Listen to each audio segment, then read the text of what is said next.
بسم اللہ الرحمن الرحیم.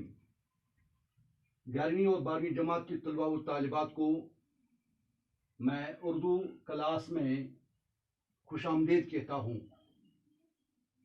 عزیز طلباء و طالبات، ہمارے آج کے لیکچر کا موضوع ہے اردو مرثیہ کا آغاز و ارتقاء.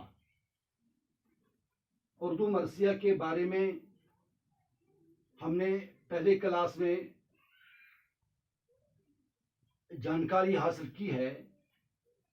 اب آج کی کلاس میں ہم اس کے آغاز کے بارے میں اور اس کے ارتقاء کے بارے میں بات کرنے جا رہے ہیں.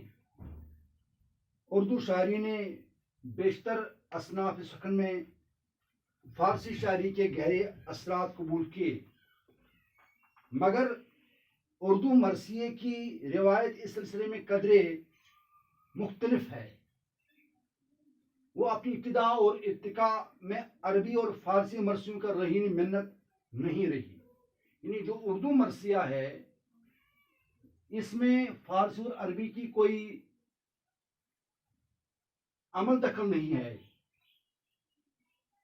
فارسی اور عربی کے اثرات اس پر نہیں ہیں. اس کی بنیادیں اپنی ذاتی ہیں.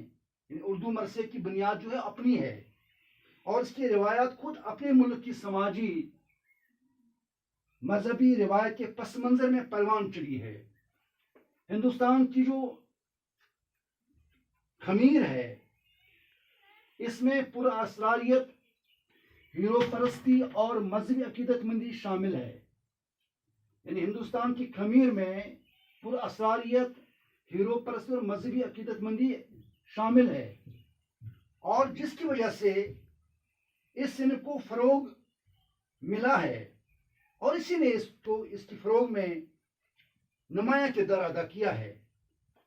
اردو مرثیہ بہت جلد ارتقاء کے منازل طے کرتا ہوا اس مقام تک پہنچ گیا جو عربی اور فارسی مرثیوں کو بھی نصیب نہ ہو سکا. عزیز طلباء و طالبات،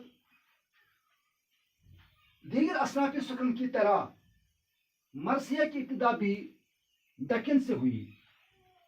گولکنڈ اور بیجا پور کے بادشاہوں نے اس کی بنیادوں کو مضبوط کیا.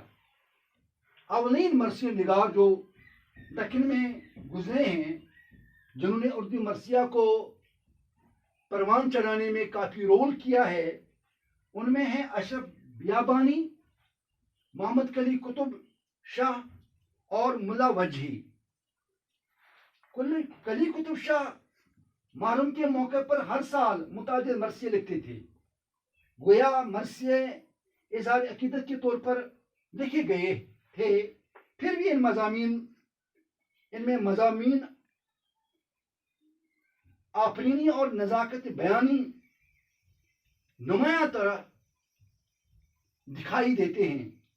کلی قطب شاہ اور ملا وجہی کے علاوہ گواسی، فائز، نوری، شاہی، کاظم، ابن نشاتی، ہاشمی، نصرتی وغیرہ نے بھی مرثیہ گوئی کی روایت کو آگے بڑھایا.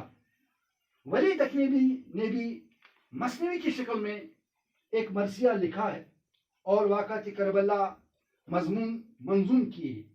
بعد میں حاتم، آبرو اور آرزو نے اس موضوع پر طبع آزمائی کی. عزیز طلباء و طالبات، شمالی ہندوستان میں مرثیہ کی ابتدا اسماعیل امروہی سے ہوئی. انہوں نے مثنوی کی شکل میں وفات نامہ بیوی فاطمہ سلام علیہ کے عنوان سے ایک مرثیہ لکھا. اسماعیل کے بعد آبرو، یکرنگ، حاتم، مسکین، حزین، غمگین کے مرثیے ہمیں اپنی طرف متوجہ کرتے ہیں.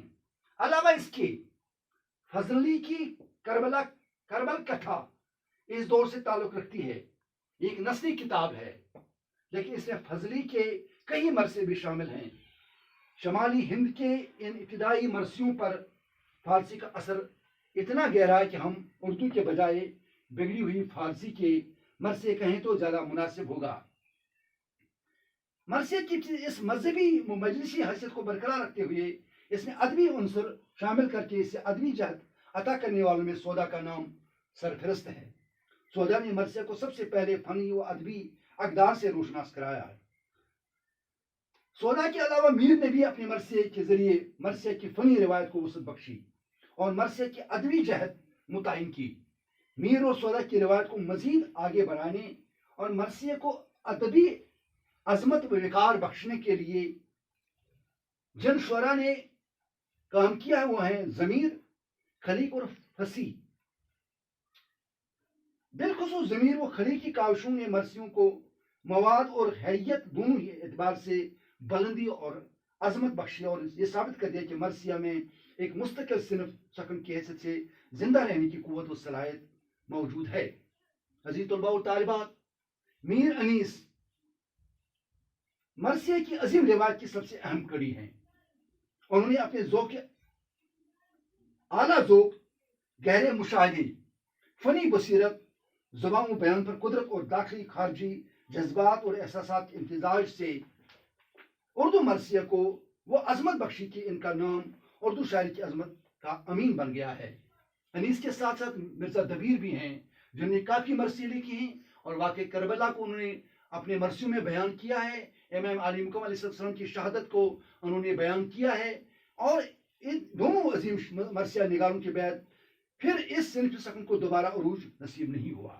جوش ملی آبادی، جمیل مظہری، نسیم امروہی اور شاد عظیم آبادی نے انیس و دبیر کی اس روایت کو آگے بڑھانے کے سلسلے میں قابل قدر خدمات انجام دیں۔